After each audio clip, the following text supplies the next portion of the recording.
अस्सलाम वालेकुम। आज मैं स्टार्ट करने जा रही हूँ आपका GIT oral cavity and GIT जो आपका है वो बहुत बहुत ज़्यादा इंपॉर्टेंट है। आपको पता है, मैंने आपको पहले बता चुकी हूँ कि इसमें से जो आपके आते होते हैं वो तकरीबन 2 एससीक्यूज़ आते हैं इसमें से, ठीक है। और 9 एमसीक्यूज़ तकरीबन इसमें से आ जाते हैं। बहुत ज़्यादा इंपॉर्टेंट आपका चैप्टर है ये। और इसके बाद सेकंड पे आपने इसके साथ लीवर करना है, ठीक है।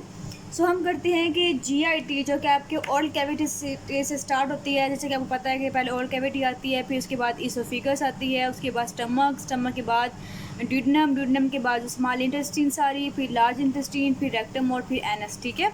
सो इसी के अकॉर्डिंग ही आपके चैप्टर के अंदर इसकी एबनॉर्मलिटीज़ दी हुई हैं। तो हमने कौन कौन से डिसऑर्डर पढ़ने हैं इसके अंदर। मेलेगनेंसीज तो हर हमने पढ़नी ही पढ़नी है, वो तो एक पॉइंट होता ही होता है। इसके अलावा भी साथ साथ डिसऑर्डर होती हैं जो कि हमने पढ़ने होती हैं। सबसे पहले हम देखते हैं कि ओरल कैविटी से क्या करना है। अच्छा, बात यह है कि आपकी ईएनटी के अंदर जो दिया हुआ है ओरल कैविटी का चैप्टर दिया हुआ हो आपको, तकरीबन वो 4-5 हैं चैप्टर, उसके अंदर भी तकरीबन यही चीज़ें दी हुई हैं। काफ़ी कॉमन चीज़ें हैं उसके अंदर, लेकिन कुछ चीज़ें उसमें स्पेसिफिक हैं तो आपने सिर्फ वहीं से करनी है। लेकिन बहुत चीज़ें ऐसी हैं जो कि कॉमन है, सो आप एक जगह से कर लें तो कोई फ़र्क नहीं पड़ता, ठीक है, सेम ही है तकरीबन। सबसे पहले हम देखते हैं कि आपके जो ओरल कैविटी है उसमें से आपने क्या क्या करना है। ओरल कैविटी के अंदर दिए हुए हैं कि ऑल इन्फ्लामेटरी लीजेंस कौन होते हैं, ठीक है। ऑल इन्फ्लामेटरी लीजेंस जो हैं आपके, इसमें से आपने जस्ट रीड करना है, ठीक है। बताती हूँ मैं आपको। जैसे ये एफ्थस अल्सर हो गया, ये हो गया, ये सारे आपने रीड करने हैं, जस्ट रीड करने, वो भी एमसीक्यू सब पॉइंट के लिए। आगे प्रोलिफरेटिव एंड न्यूप्लास्टिक डिसऑर्डर, इसमें आपने फाइब्रस वाला रीड करना है। लेकिन जो ये दिया हुआ ल्यूकोप्लेकिया और इरिथ्रोप्लेकिया और स्क्वेमस सेल कार्सिनोमा जो कि ओरल कैविटी के अंदर होता है और मोस्ट कॉमन कहाँ पे होता है, टंग के ऊपर होता है। सो जो लोग सिगरेट्स पीते हैं उनमें स्क्वेमस सेल कार्सिनोमा डेवलप कर जाता है। इसलिए आपने जब सिगरेट जो मना करते हैं लोगों को सिगरेट नोशी ना करें, उसके ऊपर तस्वीर बनी होती है। लिप्स भी कैंसर होता है उनका, और टंग पे भी होता है, और ओरल कैविटी में कहीं और जगह भी बन सकता है, जैसा कि फ्लोर वगैरह में। सो आपके ईएनटी के अंदर जो है ना, squamous cell carcinoma of the oral cavity बहुत डिटेल से लिखा हुआ है आपका वहाँ पे, लेकिन यहाँ पे जो है थोड़ा स्पेसिफिक लिखा हुआ है क्योंकि हमने यहाँ पे सिर्फ मेनली मॉर्फोलॉजी ही करनी होती है। सो आप ये अगर ईएनटी से कर लें तो आपके लिए बेस्ट है ये, ठीक है। ये आपने क्या करना है, स्क्वेमस सेल कार्सिनोमा ईएनटी से करना है। अच्छा जी, बाकी आपने इतने प्ले के वहाँ पे दिए हुए हैं, यहाँ से भी कर सकते हैं, सेम ही है, कोई फ़र्क नहीं है इसके अंदर। उसके बाद है स्लाइवरी ग्लैंड्स। आपको पता है कि ओरल कैविटी में जहाँ पे टंग है, लिप्स है, बाकी चीज़ें हैं, वहाँ पे स्लाइवरी ग्लैंड्स भी होते हैं। अब स्लाइवरी ग्लैंड्स में क्या होता है कि उनकी जो है ना वो बिल्कुल ड्राई हो सकती हैं, उनका इन्फ्लेमेशन हो सकता है, इसलिए के अलावा उनका न्यूप्लाज्म हो सकता है। ये वाला आपके ईएनटी में भी दिए हुए हैं, यहाँ पे भी दिए हुए हैं। यहाँ के लिए कोई इंपॉर्टेंट नहीं है, आप ईएनटी के लिए जस्ट एक दफ़ा रीड कर लें, वहाँ पे भी इतनी खास इंपॉर्टेंट नहीं है, आपने जैसे नहीं रीड करना है, वो भी सिर्फ एमसीक्यूज़ के लिए। आगे है न्यूप्लेजिया जो है वो काफ़ी इंपॉर्टेंट है। क्या चीज़ इंपॉर्टेंट है इसकी ना, क्लासिफिकेशन मेनली इंपॉर्टेंट है, ठीक है। दोनों के लिए, ईएनटी के लिए भी और पैथो के लिए भी क्या इंपॉर्टेंट है, क्लासिफिकेशन का टेबल दिया हुआ इसका कि बिनाइन कौन से होते हैं और मेलिग्नेंट कौन से होते हैं न्यूप्लाज्म्स, ठीक है, सलाइवरी ग्लैंड के। अच्छा जी, इसके अलावा दिया हुआ है प्लीमॉर्फिक एडिनोमा, वो आपका काफ़ी इंपॉर्टेंट है। सो आपने वो डिटेल से करना है इसके अंदर। सो एक दो ट्यूमर्स हैं जो कि आपने डिटेल से करने हैं, वो मैं आपको साथ साथ बता दूंगी कि आपने कौन कौन से डिटेल्स से थोड़े से करने हैं। ये तो आपका ख़त्म हो गया ओरल कैविटी, ठीक है। अब हम चल रहे हैं, सेकंड क्या चीज़ है, इसोफिगस है। सो आपकी इसोफिगस के अंदर क्या क्या प्रॉब्लम्स आ सकती हैं जो कि हमें डिस्कस करना बहुत ज़रूरी है इस लेवल पे। तो यहाँ पे उन्होंने दिया हुआ है कि ऑब्स्ट्रक्टिव एंड वस्कुलर डिजीज़ दी हुई हैं। यहाँ पे दिया हुआ है मैकेनिकल ऑब्स्ट्रक्शन, फंक्शनल ऑब्स्ट्रक्शन हो गया, और एक्टोपिया हो गया, वायरसेस वगैरह हो गया। इसमें जो दिया हुआ है फंक्शनल ऑब्स्ट्रक्शन और मैकेनिकल ऑब्स्ट्रक्शन बहुत इंपॉर्टेंट है, और फंक्शनल ऑब्स्ट्रक्शन दोनों बहुत ही इंपॉर्टेंट है। इनके अंदर आपको टॉपिक दिया हुआ है एक्लेजिया वाला। सो एक्लेजिया जो है वो आपके क्वेश्चंस में आ जाता होता है, वो ओस्पी में भी आता होता है। ओस्पी में बेटा उसकी डायग्राम आती है जिसे हम कहते हैं बर्ड बीक साइन होती है। खैर अभी आपके ऊपर से गुजरा होगा, मैं पढ़ाऊँगी इंशाल्लाह, तब आपको मालूम हो जाएगा कि कितना इंपॉर्टेंट है ये। सो इसमें से एससीक्यूज आ सकता है, इसलिए दोनों टॉपिक इंपॉर्टेंट है। उसके बाद है एसोफेजाइटिस। एसोफेजाइटिस भी आपने जस्ट रीड करना है, लेसरेशन जैसे रीड करने हैं। लेसरेशन 2-3 टाइप्स के दिए होंगे, मैरी वीज टीयर्स वगैरह इस टाइप के लेसरेशन हैं, वो अपन जस्ट रीड करने होते हैं एक दफ़ा, और वो बहुत ईजी हैं। उसके बाद है केमिकल इन्फेक्शन एसोफेजाइटिस, ये भी जस्ट रीड करना होता है। रिफ्लेक्स एसोफेजाइटिस जो है जिसे हम जर्ड कहते होते हैं, ये आपका इंपॉर्टेंट है, ठीक है, ये आपने करना है। जर्ड का जो है क्वेश्चन आ सकता है और एमसीक्यू के लिए भी इंपॉर्टेंट है। ये सिनोफिलिक फिर आपने रीड करना है। इसके अलावा बैड एसोफेगस जो है वो आपने करना है, एससीक्यूज़ के लिए इंपॉर्टेंट है बैड एसोफेगस, ठीक है। और इसकी जो हिस्टोलॉजिकल पिक्चर दी हुई है वो भी इंपॉर्टेंट है इसके लिए, हिस्टोलॉजी के लिहाज से। नेक्स्ट है जी आपका एसोफेजियल ट्यूमर्स। ठीक है, अब ट्यूमर्स जो हैं, साइड सी बात मैं पहले बता चुकी हूँ कि काफ़ी इंपॉर्टेंट है। तो इसके दो ट्यूमर्स हैं, इसे हम कहते हैं एडिनोकार्सिनोमा और स्क्वेमस सेल कार्सिनोमा। दोनों ही बहुत इंपॉर्टेंट है, दोनों की लोकेशन भी डिफरेंट है, दोनों के रिस्क फैक्टर्स भी डिफरेंट है। ठीक है, तो इसलिए ये काफ़ी इंपॉर्टेंट है। उनकी जो मतलब किस तरह ये प्रेजेंट करते हैं वो सारा कुछ इंपॉर्टेंट है। हम इंशाल्लाह इसको करेंगे डिटेल से। तो आपने नाम याद रखने हैं कि इसोफेगस के दो तरह के ट्यूमर्स हो सकते हैं। एक हो सकता है एडिनोकार्सिनोमा जो कि इसोफेगस के बिल्कुल एंड पे होता है, और दूसरा होता है स्क्वेमस सेल कार्सिनोमा जो कि इसोफेगस के बिल्कुल दरमियान में होता है। ठीक है, ये आपने इस बात को नोट कर लेना है। फिर हमारे पास आ जाएगा स्टमक। ठीक है, तो आपके स्टमक है, ठीक है, स्टमक के अंदर क्या प्रॉब्लम्स हो सकती हैं। उन्होंने कहा है कि एक्यूट गैस्ट्राइटिस। अब लोगों को स्टमक में प्रॉब्लम हो जाती है, ठीक है, स्टमक की जो है वो इन्फेक्शन हो सकता है। सो एक्यूट गैस्ट्राइटिस इंपॉर्टेंट है, और एक्यूट गैस्ट्राइटिस की कॉजेज़ इंपॉर्टेंट है कि किस किस वजह से एक्यूट गैस्ट्राइटिस हो सकता है। ठीक है, ये आपने सारा का सारा करना है। उसके बाद है एक्यूट पेप्टिक अल्सरेशन, ये भी इंपॉर्टेंट है। क्रोनिक गैस्ट्राइटिस, उसकी टाइप्स भी इंपॉर्टेंट हैं। Peptic ulcer disease, peptic ulcer disease इतना ज़्यादा इंपॉर्टेंट है कि आपके सिनेरियोज में आप जब देखेंगे तो बहुत ज़्यादा आपको मिलेगा। ठीक है, ये भी इंपॉर्टेंट था तो मैं इसको भी हाईलाइट कर लूँ। अच्छा, ये बहुत ज़्यादा इंपॉर्टेंट है आपका, आपके यूक्यूज़ में बहुत ज़्यादा आया होता है। उसके बाद है न्यूप्लेजिया। न्यूप्लेजिया में दिया हुआ है गैस्ट्रिक पॉलिप्स, खास इंपॉर्टेंट नहीं है, बस आपने क्लासिफिकेशन करनी होती है पॉलिप्स की, क्योंकि पॉलिप्स जो हैं वो नेक्स्ट जो है कार्सिनोमा करवा सकते हैं, इसलिए पॉलिप्स उन्होंने दिए होते हैं। फिर है गैस्ट्रिक एडिनोकार्सिनोमा। गैस्ट्रिक एडिनोकार्सिनोमा जो है वो बहुत इंपॉर्टेंट है। ये गैस्ट्रिक जो है ना स्टमक का ट्यूमर है। अच्छा, गैस्ट्रिक एडिनोकार्सिनोमा जो होती हैं वो दो तरह के होते हैं, इंटेस्टाइनल भी होते हैं और डिफ्यूज टाइप होते हैं। सो ये दोनों टाइप से हम पढ़ेंगे नेक्स्ट। उसके बाद लिम्फोमा इतना इंपॉर्टेंट नहीं है, कार्सिनोइड का क्वेश्चन आपका आया हुआ है, सो ये इंपॉर्टेंट है। बाकी आपने पढ़ने सारे हैं, क्यों? क्योंकि एमसीक्यूज़ के लिए इंपॉर्टेंट है। फिर आपके आगे small intestine and large intestine. Small intestine की अगर हम बात करें तो क्या क्या चीज़ें इसमें इंपॉर्टेंट है, तो वो कह रहे हैं कि इंटेस्टाइनल ऑब्स्ट्रक्शन, इसमें लिखा हुआ है हर्षबर्ग डिजीज़ लिखा हुआ है। ठीक है, ये आपकी इंपॉर्टेंट है, क्वेश्चन में ये आ सकते हैं। एक दो और भी हैं, वो भी हम पढ़ेंगे इंशाल्लाह। हर्निया कभी भी नहीं आता होता। वेस्कुलर डिजीज़ जो बाउल है वो भी कभी नहीं आती होती। ठीक है, ये स्कीमिक बाउल डिजीज़ है, ये नहीं आती होती, कोई भी नहीं पढ़ता होता। हेमरोइड्स भी नहीं आते होते। आगे है डायरियल डिजीज़। डायरियल डिजीज़ में लिखा हुआ है माल एब्जॉर्प्टिव डिजीज़। ठीक है, माल एब्जॉर्प्टिव डिजीज़ जो डायरिया है कि जिसमें एब्जॉर्प्शन नहीं हो रही, किस वजह से नहीं हो रही, तो ज़ाहिर सी बात है कोई ना कोई विलाय का मसला होगा। सो इसमें एक दी हुई है आपकी सीलियक डिजीज़। सीलियक डिजीज़ में क्या होता है कि उस पेशेंट है वो वीट नहीं खा सकता। ठीक है, रोटी नहीं खा सकता, वो बाकी वो चीज़ें खा सकता है, उसके लिए वो सेंसिटिविटी बढ़ जाती है उसकी। ठीक है, तो सीलिक डिजीज़ जो है वो बहुत ज़्यादा इंपॉर्टेंट है, काफ़ी बार आ चुकी है। तो आपने मेल एब्जॉर्प्टिव में तो ये करनी है। सेकंड आपने ये करना है कि इसमें 4-5 आपको नाम आने चाहिए कि माल एब्जॉर्प्टिव डायरिया कौन कौन से होते हैं, कौन कौन से कंडीशन में जो है ना ये कंडीशन आ जाती होती है। इसके बाद इन्फेक्शन एंट्रिकोलाइटिस, ये भी नहीं करना। आगे लिखा हुआ है inflammatory intestinal disease. Inflammatory intestinal disease में जो लिखा हुआ है ना सिग्मोइड डायवर्टिकुलस इतने इंपॉर्टेंट नहीं है, लेकिन ये लिखा हुआ है inflammatory bowel disease. Inflammatory bowel disease बहुत ज़्यादा इंपॉर्टेंट, समझ लें कि ये बहुत बहुत बहुत ज़्यादा इंपॉर्टेंट है।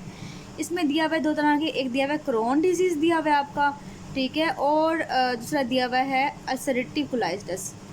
ठीक है, अब अल्सरेटिव कोलाइटिस, इनकी दोनों की थोड़ी फीचर डिफरेंट है कि क्रोन जो होता है वो मेनली इफेक्ट करता है आइलियम को और स्मॉल इंटेस्टाइन को। अल्सरेटिव जो है ना वो मेनली कोलोन और रेक्टम को इन्वॉल्व करता है, लेकिन दोनों एक साथ आ जाते हैं, इसलिए हम इसे दोनों को उन्होंने कंबाइन कर दिया, इसलिए ये बहुत ज़्यादा इंपॉर्टेंट है। आगे है कोलोन। आ गया, कोलोन में क्या हो सकता है। कोलोन का कैंसर बहुत इंपॉर्टेंट है वर्ल्ड वाइड, समझ लें कि दुनिया में लंग कैंसर के बाद जो कैंसर आता है जो कि डेथ करवाता है या मोस्ट कॉमन है, वो कौन सा है, कोलोन का कैंसर। ठीक है, सो कोलोन के कैंसर से पहले क्या होता है कि बहुत सारे जेनेटिक फैक्टर्स भी होते हैं जिसकी वजह से वहाँ पॉलिप आ जाते हैं। सो ये सारे पॉलिप्स दिए हुए इन्होंने। ठीक है, अभी सारे पॉलिप्स हैं, कुछ पॉलिप्स ऐसी हैं जो कि इन्फ्लामेटरी है, मतलब इन्फ्लामेशन की जैसे बन गई हैं। फिर लिखा है हेमाटोमेटस होते हैं कुछ, ये थोड़ी सी फीचर इनके डिफरेंट हैं। हाइपरप्लेजिया के जैसे हो सकते हैं, एडोनोमास हो सकते हैं, फेमिलियल हो सकते हैं। फेमिलियल का मतलब ये है कि कुछ लोगों को प्रीडिस्पोजिशन ज़्यादा होती है कि वो कैंसर डेवलप कर जाएँ, कौन सा, कोलोन का कैंसर, इसलिए फेमिलियल उनकी हिस्ट्री होती है। उनमें बहुत ज़्यादा क्या होते हैं, कोलोन के अंदर पॉलिप्स बन जाते हैं। पॉलिप्स वैसे क्या होती हैं, मैं पॉलिप्स का नाम तो कब से ले रही हूँ। ये सपोज करें ये इंटेस्टीन है, इसके अंदर कोई चीज़ ना आउट ग्रोथ इस तरह से कर जाए। ठीक है, ग्रोथ इस तरह से हो जाए। अब वो ग्रोथ इन्फ्लामेशन की वजह से भी हो सकती है, हेपाप्लेजिया की वजह से भी हो सकती है या फिर वो फैमिलियल की वजह से भी हो सकती है। अच्छा, अब मैं बता रही हूँ आपको कि कोलोन का जो कैंसर है वो बहुत ज़्यादा कॉमन है और बहुत इंपॉर्टेंट है, सेकंड मोस्ट कॉमन है। तो ये एडिनोकार्सिनोमा जो है ना उसका होता है। आपने ये बात याद रखनी है, जहाँ भी ग्लैंड्स होते हैं ना, अब आप खुद सोच लें जीआईटी के अंदर स्टमक के अंदर ग्लैंड है तो हमने कह दिया कि स्टमक के अंदर एडिनोकार्सिनोमा है, ठीक है, सिंपल सी बात है। फिर सॉरी, ये मैंने इसोफिगस का बताया था क्योंकि इसोफिगस के लोअर पोर्शन पे क्या होता है, वो स्टमक के बिल्कुल करीब होता है। तो वहाँ पे क्या होता है कि वहाँ पे जो है ग्लैंड की वजह से, मतलब एडिनो का मतलब ये होता है ग्लैंड वाला कार्सिनोमा, ठीक है। तो ग्लैंड टाइप जो है ना स्ट्रक्चर बनता होता है। सो इसलिए मैंने एडिनो कार्सिनोमा का स्टमक की बात की। तो फिर हमने कहा कि गैस्ट्रिक एडिनो कार्सिनोमा, क्यों? क्योंकि यहाँ पे भी ग्लैंड्स होते हैं तो उस तरह की स्ट्रक्चर बनता है। फिर हम आगे कोलोन में, तो कोलोन में भी इस तरह ग्लैंड टाइप जो है ना वो स्ट्रक्चर बन जाता है, इसे हम कहते हैं एड्रेनोकार्सिनोमा। आगे आपका आगे अपेंडिक्स। तो अपेंडिक्स में आपको पता है कि क्या चीज़ इंपॉर्टेंट हो सकती है, वो हो सकती है एक्यूट अपेंडिसाइटिस। इसकी भी तकरीबन 2-3 दफ़ा UQs में क्वेश्चन इसका आया हुआ है, ये आपने नहीं करना, ठीक है। तो आपको मैंने मार्किंग करवा दी है। मज़ीद मैं एक दफ़ा समझा देती हूँ दोबारा, क्यों? क्योंकि जब आप GID ऐसे ही स्टार्ट कर लेते हो बिना इसके ओवरव्यू लिए, तो आपको फिर हर चीज़ बहुत मिक्स होती है, आगे पीछे होती है कि भाई ये कहाँ पे था, ये कहाँ पे था, ये पॉइंट किस जगह था, ठीक है। सो अगर मैं आपको दोबारा इसको समझाऊँ अच्छे से, ये मैंने बनाया है ज़रा सा डायग्राम। तो देखिए, सबसे पहले ओल्ड कैविटी स्टार्ट होती है, यहीं से GID स्टार्ट होती है। GID यहाँ से लेकर कहाँ पे एंड होती है? एनस तक एंड होती है। सो ओल्ड कैविटी मैंने बताया आपको कि यहाँ पे मेनली जो है न्यूप्लास्टिक लीयर्स इंपॉर्टेंट है। और इसके अलावा जो इरिथ्रोप्लेकिया, ल्यूकोप्लेकिया, स्क्वेमस सेल कार्सिनोमा टंग का हो सकता है, लिप का हो सकता है, ठीक है, ये सारे इसके अंदर आ जाएंगे। इसके अलावा एफ्थस अल्सर वगैरह कुछ इन्फेक्शन वगैरह भी इसके अंदर आ जाती हैं। फिर हमने बात की इसोफिगस की। तो इसोफिगस के अंदर ट्यूमर्स बहुत इंपॉर्टेंट है। एडिनोकार्सिनोमा भी होता है, स्क्वेमस सेल कार्सिनोमा होता है। एडिनोकार्सिनोमा जो होता है वो यहाँ पे होता है, स्क्वेमस सेल कार्सिनोमा जो होता है वो यहाँ पे होता है, ठीक है। उसके बाद जर्ड हो गया। जर्ड का मतलब क्या है? रिफ्लेक्स होता है, कंटेंट का जो है वो बार बार रिफ्लेक्स होता है, इसे कहते हैं गैस्ट्रोएसोफेजियल रिफ्लेक्स डिजीज़। एक लेज़र का मतलब ये होता है कि लोअर जो टोन होती है, लोअर जो इसोफिगस होती है वो क्लोज ही रहती है, वो ओपन ही नहीं होती, ठीक है। वो ओपन क्यों नहीं होती? क्योंकि यहाँ पे जो है डायलेटेशन होती है बहुत ज़्यादा। सो हमें जो मिलती है, सपोज करें हम जब बेरियम्स फेलो करवाते हैं। बेरियम्स फेलो क्या होता है भाई? बेरियम्स फेलो ये होता है कि हमने एक्सरे करवाना है, लेकिन हमें कुछ ऐसा मीडियम चाहिए जो कि शो करे कि वहाँ पे क्या मसला है। सो बेरियम एक लिक्विड होता है जो कि पेशेंट कहते हैं आप स्वेलो करो, उसे कहते हैं आप घूंट भरो, और जब हम करें तब आपने भरना है, उसे कहते हैं घूंट भरे। जैसे वो पीती हैं फ़ौरन से जो है ना वहाँ से एक्सरे की फिल्म ले लेते हैं। जब एक्सरे की फिल्म लेते हैं तो जो बेरियम है वो वाइट इन कलर का नज़र आता है। सो यहाँ पे क्या होगा? डायलेटेशन अगर होगी तो वो इस तरह की जो ना पिच नीचे से क्लोज है ये एक्लेजिया में, ठीक है, नीचे से क्लोज है। क्लोज क्यों होती है वो हम पढ़ेंगे फर्दर कि न्यूरॉन्स का प्रॉब्लम हो जाता है तो क्लोज हो जाती है। यहाँ से बेरियम्स वैल्यू आएगा, आने के बाद यहाँ पे एक्युमुलेट हो जाएगा, ठीक है। तो फिर हम जब हम कॉन्ट्रास्ट एक्सरे लेंगे बेरियम्स वैल्यू का, तो हमें बड़े आराम से पता चल जाएगा कि यहाँ पे क्या हुआ है, डायलेटेशन है, और आगे जो है ना क्लोज है, तो हमने कहते हैं इसे क्लेज है क्या। अब ये देखें किस तरह नज़र आ रहा है आपको। अगर आप इसको थोड़ा सा नोट करें, हमें आँख बना दूँ, ये आँख बन गई है और ये चूंच बन गई है इसके, ठीक है। सो बीक बन गई इसकी, तो बर्ड पीक साइन होता है इसका, ठीक है। तो ये आपने इसका नोट कर लेना है। उसके बाद स्टमक की मैंने बात की। तो स्टमक में क्या प्रॉब्लम हो सकते हैं? उसका ट्यूमर हो सकता है। ट्यूमर जो है ना वो दो तरह के होते हैं कि इंटेस्टाइनल तरह का स्ट्रक्चर बन जाए। मेन वो ये जो इंटेस्टाइनल टाइप होता है ना, ये सिर्फ और सिर्फ इस जगह पे होता है मेनली, ठीक है। डिफ्यूज़ का मतलब ये है कि पूरे का पूरा जो है ना स्टमक इन्वॉल्व हो गया है इसके अंदर। इसके अलावा कार्सिनोइड ट्यूमर भी होता है, वो हम फर्दर पढ़ेंगे, ठीक है। कार्सिनोइड वो भी डिफ्यूज टाइप होता है लेकिन जगह जगह पे होता है। Peptic ulcer. अल्सर का मतलब ये हो गया कि ये जो अंदर वाली लेयर है जो कि प्रोटेक्ट करती है, मतलब स्टमक को हर टाइम प्रोटेक्टेड रखती है, कोई भी डैमेज प्रोड्यूस नहीं होने देती। लेकिन अगर वहाँ पे कोई डिफेक्ट आ जाए किसी भी, जैसे कोई हमने ड्रग्स ले ली हैं, कोई हमारा एच पाइलोरी इन्फेक्शन हो गया है जो कि बहुत इंपॉर्टेंट है। एच पाइलोरी इन्फेक्शन आने के बाद क्या करता है कि हमारी जो सरफेस लेयर होती है उसे ख़राब कर देता है।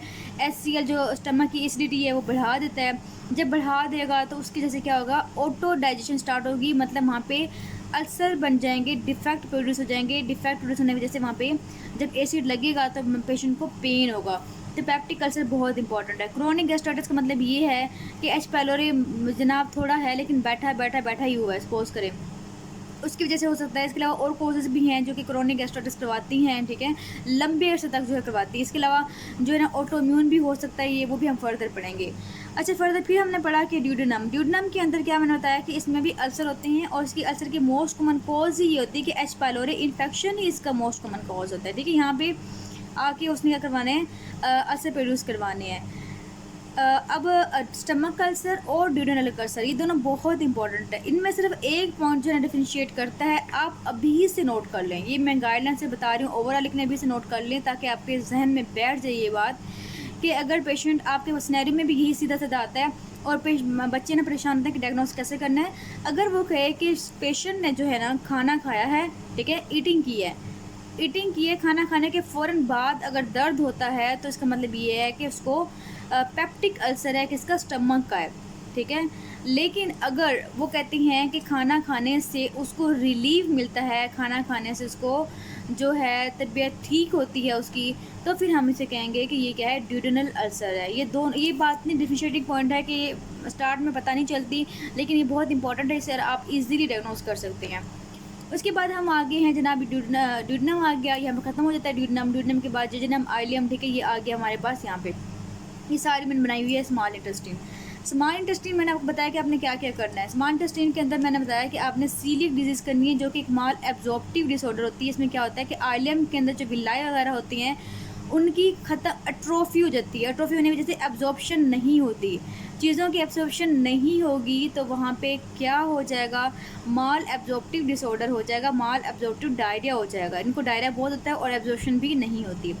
सेकंड मैंने बताया कि inflammatory bowel disease. Inflammatory bowel disease दो तरह की पढ़ी हमने, क्रोहन डिजीज़ और ulcerative colitis. Very very very very important, ठीक है। क्रोहन जो होते हैं वो स्किप लेयर्स प्रोड्यूस होते हैं। स्किप का मतलब ये है कि जगह जगह उसने मुंह से लेकर एनस तक किसी को भी इन्वॉल्व कर सकता है, लेकिन मेनली ज़्यादा जो इन्वॉल्व करता है वो आइलियम को, मतलब स्मॉल इंटेस्टाइन को ज़्यादा इन्वॉल्व करता है। स्किप लेयर्स का मतलब ये है कि यहाँ पे लियन बन गया, यहाँ पे लियन बन गया, ये तो मैंने लास्ट बना दिया खैर, लेकिन यहाँ बन गया, यहाँ बन गया, यहाँ बन गया, यहाँ पे लियन, स्किप मैनर्स में होगा, ठीक है। सेकंड जो अल्सरेटिव है ये कॉन्टीन्यूस मैनर में होता है। सपोज करें कि यहाँ पे अगर स्टार्ट हुआ है, यहाँ से स्टार्ट हुआ है, तो यहाँ से लेकर सारा का सारा इन्वॉल्व हो जाएगा, पूरी की पूरी जो है ना, यहाँ पे ये कॉलोन है ना, तो ये मतलब यहाँ से अगर स्टार्ट करें, हम सपोज करें यहाँ से अगर स्टार्ट करते हैं तो यहाँ से लेकर यहाँ से ये सारा का सारा इन्वॉल्व इकट्ठा हो जाएगा, कॉन्टीन्यूस मैनर में होगा, स्किप की मैनर में नहीं होगा। ये इतने इंपॉर्टेंट डायग्नोस्टिक फीचर है कि अगर अभी अपने माइंड में रख लेंगे ना, और जब आप पढ़ेंगे और जब सिनेरियो पढ़ेंगे तो आप कहेंगे कि बस इसी पॉइंट की वजह से मैंने डायग्नोस किया जो मैं बता रही हूँ आपको। फिर कॉलोन की बात करते हैं। अगर कॉलोन के अंदर हमने पढ़ लिया कि इसके अंदर इन्फ्लामेटरी बाउल डिजीज़ हो सकती है। अच्छा, ये बहुत कॉमन है, यकीन करें कि आपको बहुत पेशेंट्स मिलते हैं इसके, अल्सरेटिव कोलाइटिस के, क्रोहन के, सीलियक डिजीज़ के, ठीक है, काफ़ी कॉमन है ये। बात करते हैं कॉलोन में। कॉलोन में मैंने बताया कि पॉलिप मतलब आउटग्रोथ होगी। पहले आउटग्रोथ किसी तरह की हो सकती है, फैमिलियल भी हो सकती है, जेनेटिक पार्टिसिपेशन भी हो सकती है, इन्फ्लामेटरी भी हो सकती है, हाइपरप्लास्टिक वगैरह भी हो सकती है। उसकी हमने क्लासिफिकेशन सिर्फ पढ़नी है पॉलिप्स की, ठीक है। ये आपके जो है ना एससीक्यूज में आ जाती होती है। अगर एक क्वेश्चन आपका सपोज कि इसका आया है तो साथ वो बी या सी पार्ट में कहता है कि आपने पॉलिप की क्लासिफिकेशन बतानी है। अडीनोकार्सिनोमा किसका होता है, कोलोन का होता है। अब वो राइट कॉलोन, इसमें मतलब ये जो है, सॉरी लेफ्ट कॉलोन, ये लेफ्ट कॉलोन में भी हो सकता है और राइट कॉलोन में भी हो सकता है। अब वो राइट कॉलोन में होगा तो उसकी फीचर डिफरेंट होती हैं, अगर वो लेफ्ट साइड पे होगा तो उसकी फीचर ज़रा डिफरेंट होती हैं। इन दोनों की हमने पढ़नी है कि कौन कौन से फीचर्स हैं, हम किस तरह हम डायग्नोस करते होती हैं, ठीक है, और कहाँ पे मेनली इन्वॉल्व करता है, ये कॉलोन को इन्वॉल्व करता है। उसके बाद आपका आ गया अपेंडिक्स की अपेंडिसाइटिस से, ये भी आपकी इंपॉर्टेंट है। इसका जो है मॉर्फोलॉजी भी इंपॉर्टेंट, मॉर्फोलॉजी तो खैर हर एक की इंपॉर्टेंट होती है, लेकिन इसकी मॉर्फोलॉजी पूछते हैं क्योंकि मॉर्फोलॉजी के बेस पे ही हम ये डायग्नोस करते हैं कि ये अपेंडिसाइटिस है या नहीं। और इसमें से बड़े ही आराम से जो है ना एमसीक्यूज बन के आ जाती हैं। एमसीक्यूज तो कहीं से बन सकते हैं क्योंकि 9 एमसीक्यूज आपके आने होते हैं, 9 से ज़्यादा भी आ सकती हैं, कोई हार्ड एंड फास्ट रूल नहीं होता। मैंने आपको जीआईटी का पूरा जो है ना एक ओवरव्यू दे दिया है आपको। और इसके बाद जब हम लीवर पढ़ेंगे तो लीवर भी इसके साथ ही इस तरह से होता है, ठीक है। तो हमने लीवर जो है इंशाल्लाह वो हम नेक्स्ट पढ़ेंगे जब हम पूरा टॉपिक पढ़ेंगे। फ़िलहाल हम इनको एंड करते हैं। आपके जीआईटी के जो है क्वेश्चंस काफ़ी इंपॉर्टेंट हैं और आपने पहले बुक पढ़नी है, उसके साथ साथ मैं कोशिश करूँगी कि आपको सारे सिनेरियो जो है वो साथ साथ करवाऊँ ताकि आपके लिए डायग्नोसिस करना जो है ना वो आसान हो जाए।